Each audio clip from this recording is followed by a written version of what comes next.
நம்ம பொதுவாக பூஜை சாமான் வாஷ் பண்ணும்போது டைரெக்டாக பவுட்ரு போட்டு வாஷ் பண்ணாமல் அதில் இருக்க எண்ணெய் பிசுக்கு போகிற மாதிரி கொஞ்சம் வாஷ் பண்ணிவிட்டு கொஞ்சம் புளி, கொஞ்சம் கல்லுப்பு, ஒரு முடி வினிகர், அதோடு சேர்த்து தேவையான அளவு தண்ணி ஊற்றிட்டு நம்ம அலசி வச்சுருந்த பூஜை சாமானில் அதை ஊற வச்சுருங்க.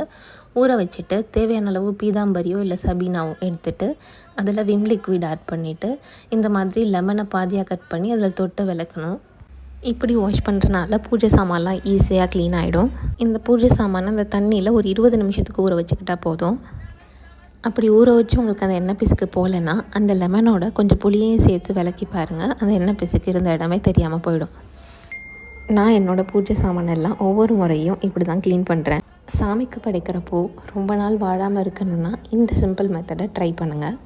பூ வைக்கிற பாக்ஸில் கீழேயும் மேலேயும் டிஷ்யூ பேப்பர் வச்சு அந்த பாக்ஸோட மூடியிலையும் ஒரு டிஷ்யூ பேப்பர் வச்சு டைட்டாக பாக்ஸை மூடி ஃப்ரிட்ஜுக்குள்ளே வச்சிட்டிங்கன்னா பூ ரொம்ப நாளைக்கு வாடாமல் இருக்கும்.